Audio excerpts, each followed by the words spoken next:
எல்லா கட்சிக்காரங்களும் வந்து சேர்றவங்களாம் யார்கிட்ட வந்து சேர்றாங்க? ஆதவ ஒரிஜினல் தான் வந்து சேர்றாங்க.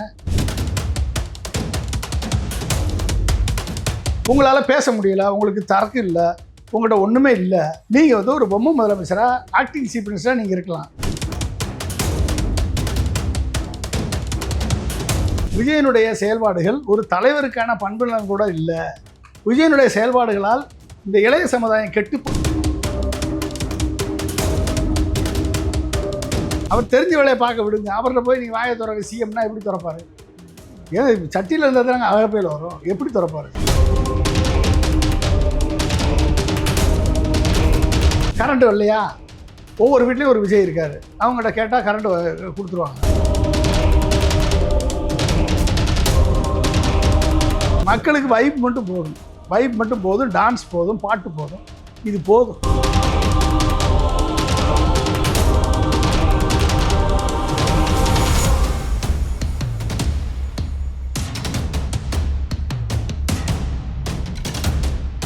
உங்க கனவு கரியருக்கு ரைட் டெஸ்டினேஷன் தேடுறீங்களா? அதுக்கு நீங்க சூஸ் பண்ண வேண்டியது சேரன் குரூப் ஆஃப் இன்ஸ்டிடியூஷன்ஸ் தான். கோயம்புத்தூர்ல SMS arts and science and Cheran health science, காங்கேயம்ல Cheran arts, Cheran women's college, Cheran college of டெக்னாலஜின்னு எல்லாமே ஒரே ட்ரஸ்டட் இன்ஸ்டிடியூஷன்ல. Admissions open. கால் 7708441116. வணக்கம் நேயர்களே, நான் உங்கள் கார்த்திக். நம்முடைய சிறப்பு நேர்காணலில் அரசியல் விமர்சகர் பொன்ராஜ் இணைந்திருக்கிறார். அவரிடம் விரிவாக பேசலாம். வணக்கம் சார். வணக்கம்ப்பா.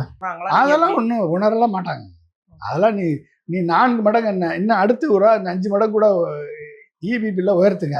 ஊழலை ஒழிச்சுட்டார். என்னது?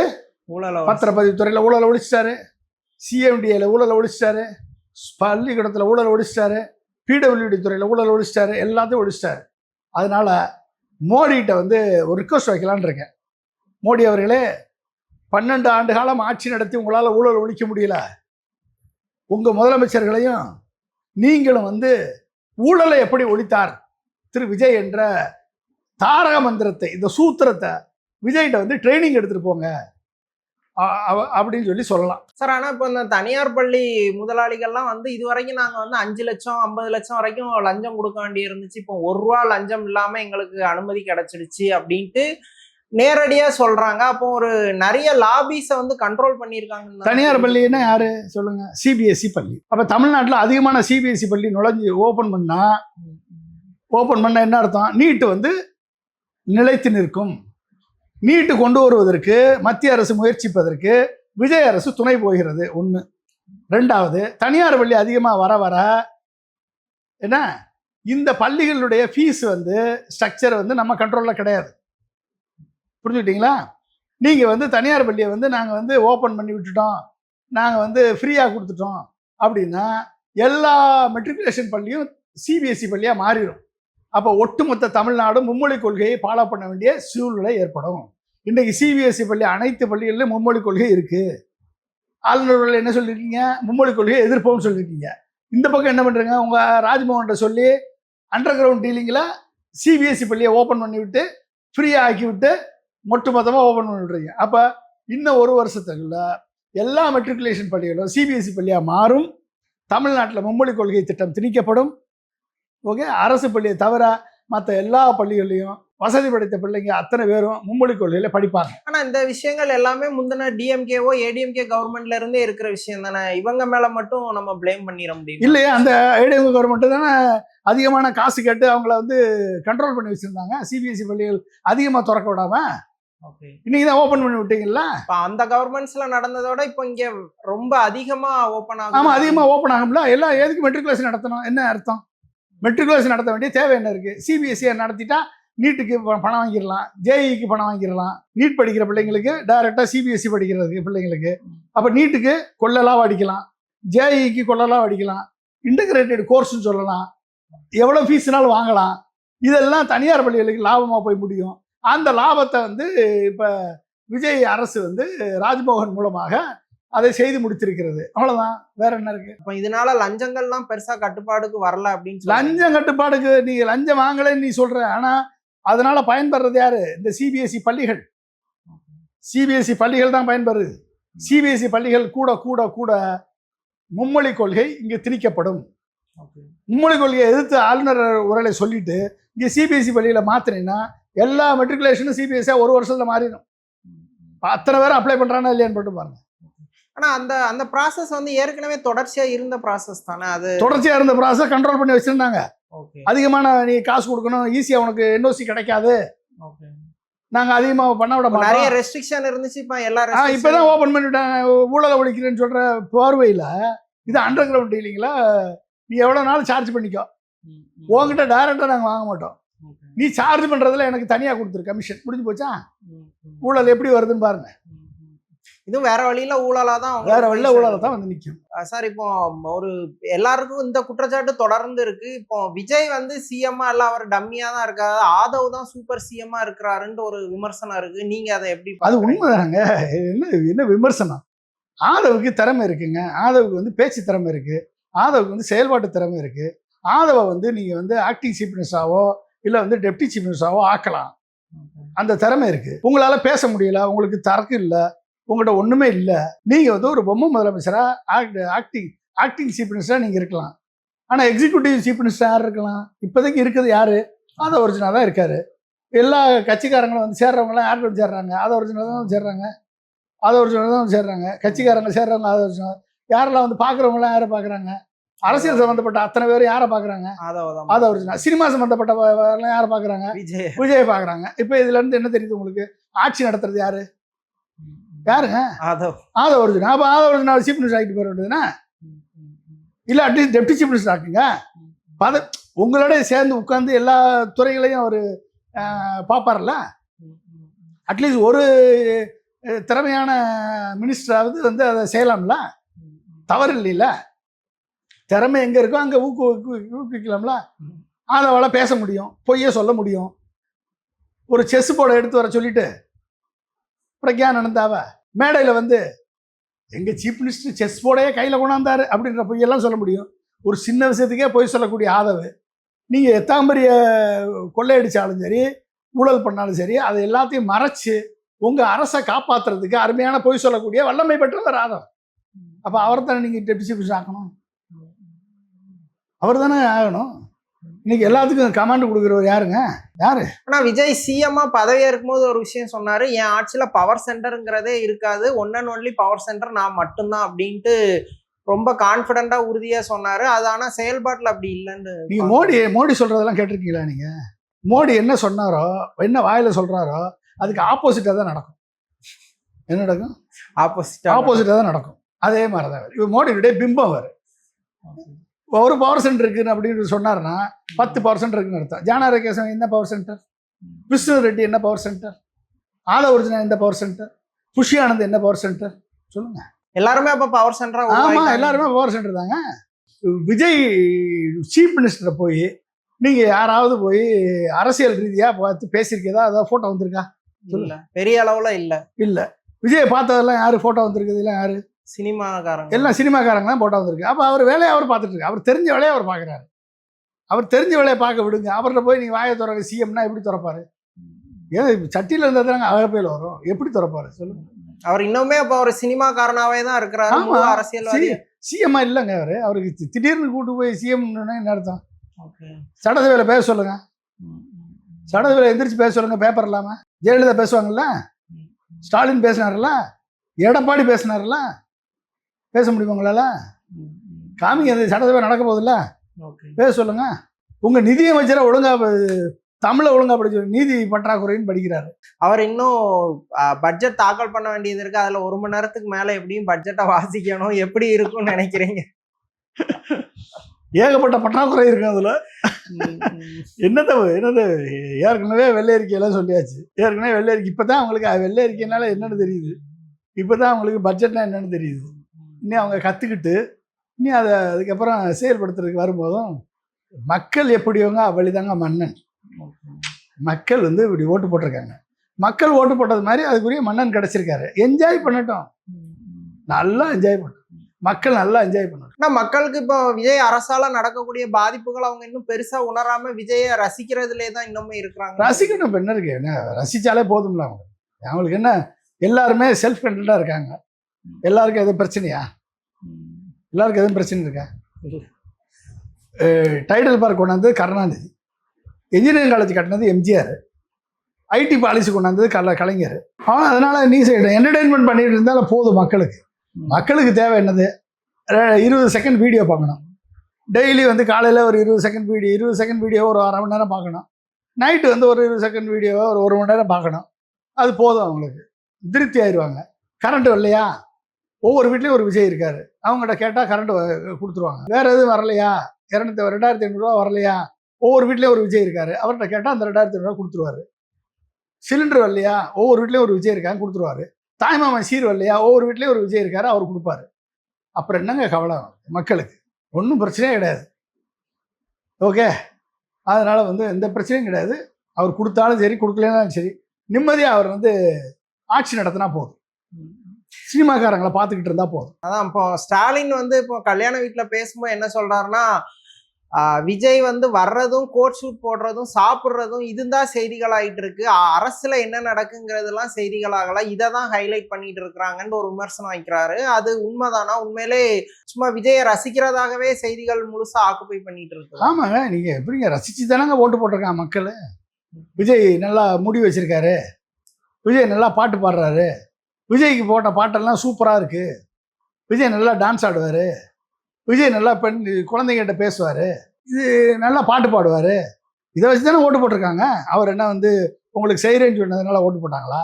இல்லை அவர் 50 வாக்குறுதி கொடுத்தாரு 3.9 லட்சம் கோடிக்கு வருஷத்துக்கு, அதெல்லாம் செஞ்சிருவான்னு சொல்லி ஓட்டு போட்டாங்களா? அதெல்லாம் ஒன்றும் ஓட்டு போடல. அதாவது அவருடைய ட்ராமா அவரை வந்து பார்த்துக்கிட்டே இருந்தால் போதும். அதை வந்து அவங்களுக்கு வந்து வயிறு நிறைஞ்சிரும், அவங்களுடைய தேவைகள் பூர்த்தி ஆயிரும். இது கூட தெரியாமல் திமுக தலைவர் திரு மு.க. ஸ்டாலின் அவர்கள் இருக்காரு அப்படின்றது தான் பிரச்சனை. இப்போ அவருக்கு வந்து செய்யணும், எதிர்த்து போராடணும், உரிமை குரல் எழுப்பணும் அப்படின்னு சொன்னால் அப்போ அவருக்கு தேவையா? அதெல்லாம் பேசாமல் சேவனேன்னு இருக்க வேண்டியதுதான். அவர் எதுக்கு போவோம்? மக்களுக்கு தேவையில்லைங்க அதெல்லாம். மக்களுக்கு வைப் மட்டும் போதும், டான்ஸ் போதும், பாட்டு போதும், இது போதும். என்ஜாய் பண்ணட்டும், அவர் நல்லா என்ஜாய் பண்ணட்டும், மக்கள் நல்லா என்ஜாய் பண்ணட்டும். இந்த முதல்ல பலிகடை ஆயிடுச்சு, தமிழ் தாய் வாழ்த்தும் புரோட்டோகாலே பலிகடை ஆயிடுச்சு. அது மாதிரி நீ வரிசையா நான் சொன்னேன்ல, அங்கே வந்து கவர்னர் அட்ரஸில் மும்மொழி கொள்கையை பாதுகாப்போம், சரி இருமொழி கொள்கையை பாதுகாப்போம்னு சொல்லிட்டு இங்கே சிபிஎஸ்சி பள்ளியை அதிகமாக ஓப்பன் பண்ணி விடுறீங்க. அப்போ பின்னால் கூட NEP 2020 வந்துருச்சு, முடிஞ்சு போச்சு. நாங்கள் NEP 2020 எதிர்ப்போம்னு சொல்லி கவர்னர் சொல்கிறீங்க, இங்கே எல்லா பள்ளியிலையும் திறந்து விட சொல்கிறீங்க ராஜ்மோகன் சொல்லி, முடிஞ்சு போச்சு. இதெல்லாம் இதை பற்றி திறந்த அண்ணன், வந்த அண்ணன், போன அண்ணன், இது யாரை பற்றி? இதுக்கு என்ன கவலை இருக்குது? இப்போ திராவிட முன்னேற்ற கழகமும் அதிமுகவும் சிந்தனை செய்து உழைத்து போராடி மக்களுக்காக செய்த செயல்கள் அத்தனைக்குமே ஒரு வேல்யூவே இல்லாமல் போன பிறகு இந்த மக்கள் வந்து வைபிளையே என்ஜாய் பண்ணட்டும். ஒரு 5 வருஷம் பெண்ணா இருக்கு, ஜாலியாக என்ஜாய் பண்ணணும். சார், அதிமுகவோட எதிர்காலத்தை பற்றி பேச வேண்டியது இருக்கு. ஏற்கனவே 4 எம்எல்ஏக்கள் ராஜினாமா பண்ணியிருந்தாங்க. இப்போ விஜயபாஸ்கரும் ராஜினாமா பண்ணியிருக்கிறாரு. அவர் தேவைக்கால சேருவார் அப்படின்னு எதிர்பார்க்கப்படுது. நிர்வாகிகள்கிட்டலாம் அவர் கருத்து கேட்டுட்டு இருக்கிறாரு. ஸோ இந்த மாதிரியான தொடர் நிகழ்வுகளை நீங்க எப்படி பாக்குறீங்க? விஜயபாஸ்கரோட ராஜினாமா எந்த அளவுக்கு பின்னடைவா இருக்கும்னு நினைக்கிறீங்க? விஜயபாஸ்கர் வந்து அவருடைய தொகுதியில் அவர் வந்து தனது செல்வாக்கை தக்க வைத்திருக்கிறார். ஆனால் அவரால் வந்து அவருக்கு கொடுக்கப்பட்ட எம்எல்ஏக்களை ஜெயிக்க வைக்க அவரால் முடியல. ஆனால் அவர் தொகுதியில் அவர் தொகுதியை தக்க வச்சிருக்கார்.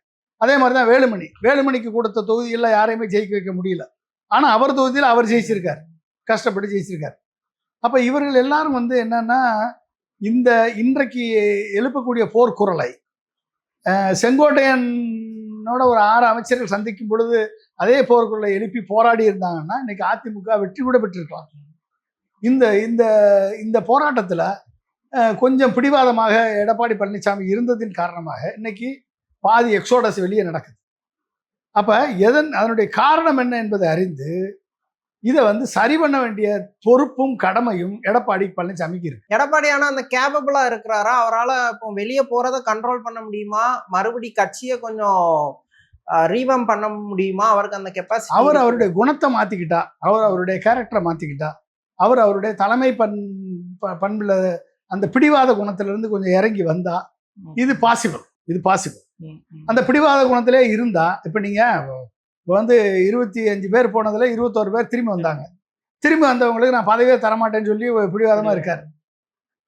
2 வருஷத்துக்கு தரமாட்டேன்னு சொன்னாரு. இப்போ 6 மாசத்துக்குன்னு சொல்லியிருக்காங்க. அந்த 6 மாசம் கூட இவங்களால பொறுக்க முடியல. யாரு இந்த விஜயபாஸ்கர் ரிசைன் பண்ணிட்டாரு. ஏன்னா அவருக்கு ப்ரெஷர், ஏதாவது ஒரு கட்சியில் போய் சேர வேண்டிய சூழல் ஏற்படுது.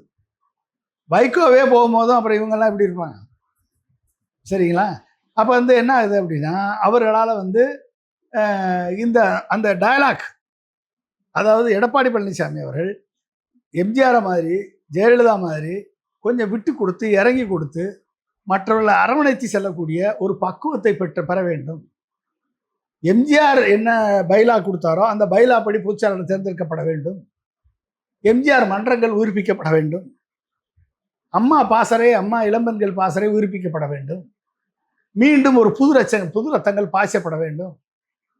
ஏற்கனவே இருந்தவங்களை வந்து அரவணைச்சு கட்சியிலிருந்து பிரிந்தவங்களை எல்லாம் ஒன்று சேர்க்க வேண்டும்.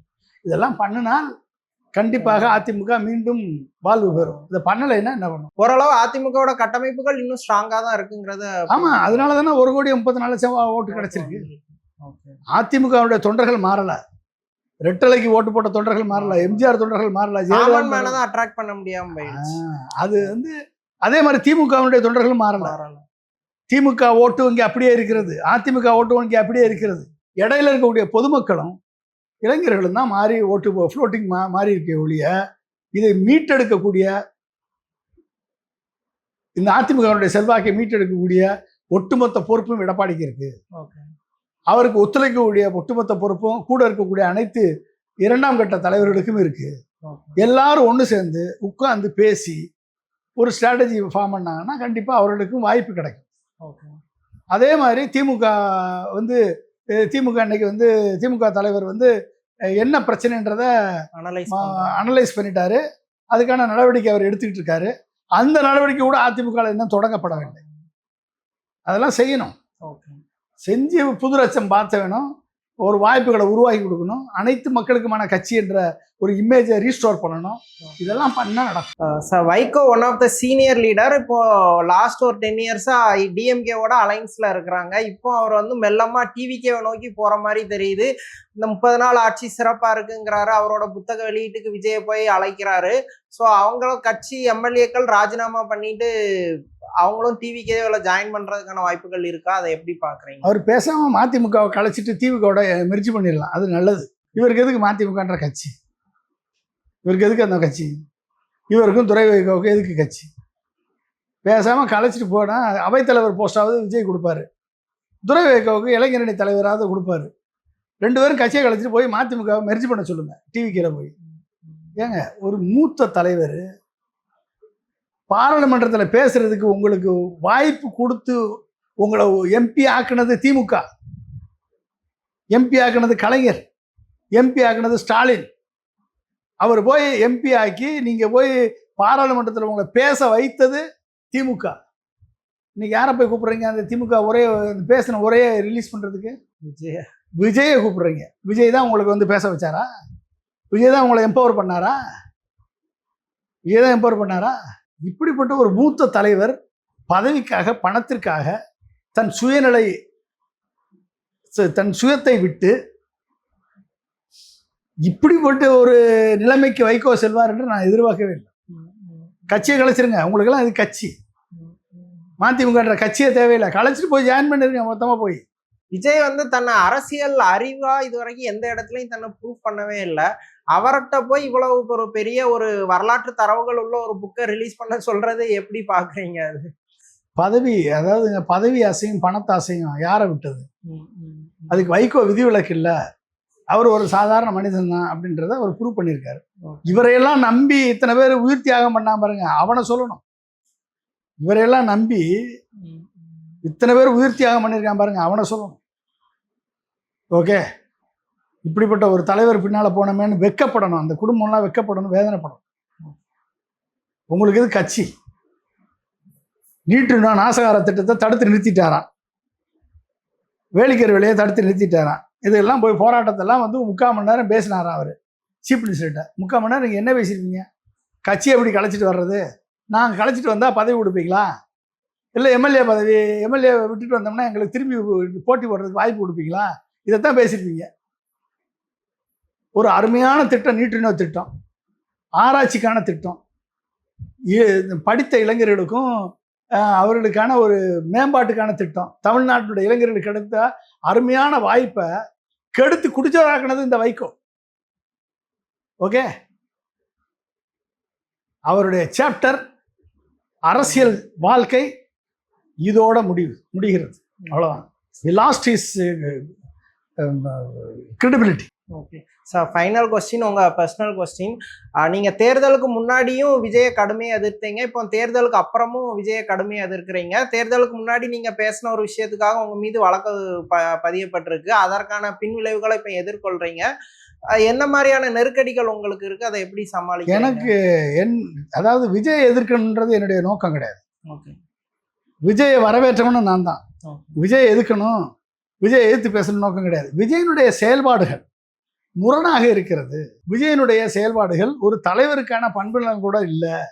விஜயனுடைய செயல்பாடுகளால் இந்த இளைய சமுதாயம் கெட்டு போகுது என்ற ஒரு வேதனையோட ஒரு கலாச்சார சீர்கழிவை ஏற்படுத்துகிறார் என்ற வேதனையை வெளிப்படுத்தியதன் விளைவாக என் மேல வழக்கு தொடுத்தவர், என் மேல முதலையாக 6 மணிக்கு மேல வந்து டிஜிபி ஆஃபீஸில் போய் என் மேல பெடிஷன் கொடுத்தவர் விஜய். ஓகே, பதவியேற்பு 10ஆம் தேதி என் மேல கேஸ், திரும்பி இந்த கேஸ் எஃப்ஐஆர் போட்டது 12ஆம் தேதி. பதவி ஏற்ற உடனே முதல் எஃப்ஐஆர் என் மேலதான். இந்த அதுக்காக தான் நான் இன்றைக்கு வந்து கோர்ட்டில் கேஸை சந்தித்து கொண்டிருக்கிறேன். ஏபி வாங்கியிருக்கேன், அதுக்கு ஷூரிட்டி கொடுத்து கண்டிஷன் பெயிலில் சைன் போட்டுக்கிட்டு இருக்கேன். வழக்கு நடந்துக்கிட்டு இருக்கு. நான் கொடுத்த பெட்டிஷனுக்கு என்ன ஆச்சு, ஆக்ஷன் எடுத்தாங்களா என்னன்னு தெரியவே இல்லை.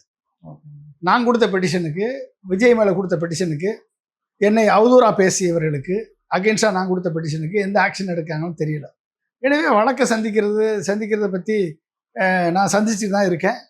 எனவே வந்து அதை சட்டப்படி சந்திப்பேன். கண்டிப்பாக ஒரு இளம் தலைமுறையை நான் ஏற்கனவே எலெக்ஷனுக்கு முன்னால் சொன்னதுபடி பஞ்சாயத்து தேர்தலில் ஒரு மிகப்பெரிய ஒட்டுமொத்த பஞ்சாயத்து தேர்தலில் கலந்து கொள்ளக்கூடிய இளைஞர்களுக்கு பயிற்சி அளிக்கக்கூடிய திட்டத்தை நான் செயல்படுத்துவேன்னு சொல்லியிருக்கேன் ஏற்கனவே. ஸ்மார்ட் வில்லேஜ், அப்துல் கலாம் கொடுத்த ஸ்மார்ட் வில்லேஜ் என்ற திட்டத்தை, providing urban amenities in rural area, self reliant கிராமங்கள், தற்சார்பு பெற்ற கிராமங்களை உருவாக்கக்கூடிய மிகப்பெரிய ஒரு பயிற்சியை இளைஞர்களுக்கு கொடுத்து அந்த இளைஞர்களை தலைவர்களாக மாற்றுவேன். கண்டிப்பா விஜய் வந்து அந்த இளைஞர்களை தனது சினிமாவுடைய பாட்டுகளால் அவர்களை வந்து அந்த இளைஞர்களை அடிமையாக்கியிருக்கார். ஓகே, போதைக்கு அடிமை, மற்ற எல்லா கெட்ட பழக்கங்களுக்கு அடிமையாக்கி அவர்களை வைத்து இன்றைக்கு ஆட்சியை பிடிச்சிருக்கார். ஆனால் என் வேலை அப்படி இல்லை. கலாம் எனக்கு கொடுத்த கட்டளை இளைஞர்களை தலைவர்களாக்குவது. அந்த பயிற்சியை நான் கொடுக்க போகிறேன். கண்டிப்பாக வந்து ஊராட்சி தேர்தலில், அதாவது உள்ளாட்சி தேர்தலில், நகராட்சி தேர்தலில், மாநகராட்சி தேர்தலில் இளைஞர்களுக்கு எந்த கட்சி பேதம் இல்லை. எந்த கட்சியில் வேணாலும் நான் கொடுக்கக்கூடிய ட்ரைனிங்கில் கலந்துக்கலாம். எந்த கட்சி பேதம் இல்லை. அவர்களை தலைவர்களாக மாற்ற வேண்டியக்கூடிய பணியை நான் செய்ய போகிறேன்னு ஏற்கனவே நான் சொல்லியிருக்கேன். எலெக்ஷனுக்கு முன்னாடியே சொன்னேன். அதை கண்டிப்பாக நான் செய்வேன். ஒரு மிகப்பெரிய ஒரு இளைய சமுதாயத்தை, அறிவார்ந்த சமுதாயத்தை, ஓகே, ஒரு வல்லமை பெற்ற சமுதாயத்தை நான் உருவாக்கி காண்பிப்பேன் என்பதில் எந்த விதமான மாற்று கருத்து. உங்களுடைய கனவு வெற்றி பெற வாழ்த்துக்கள். தமிழ்நாடு அரசியல் குறித்து பல விஷயங்களை ரொம்ப விரிவாக பேசுனீங்க. ரொம்ப நன்றி. மிக்க நன்றி. தேங்க்யூ.